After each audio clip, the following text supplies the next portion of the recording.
મારા પેલા આસન કરેલી સ્ટોરી જોઈને તમે લોકો પરફોર્મ કરતા હતા, આસન કરીને બતાવો તો એકવાર કેવું હતું.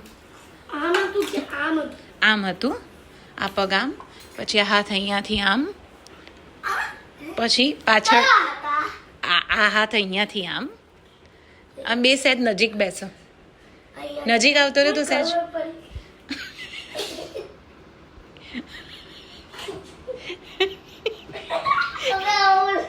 આવું થોડી હતું, મેં કેવું કર્યું છે. હા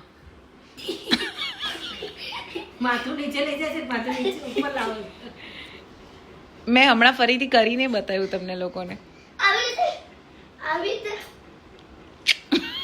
આ તો ક્રિશિવે આખું નવું આસન એક્સપ્લોર કર્યું. ના બેટું, મમ્મી દેખ આવું કરવાનું.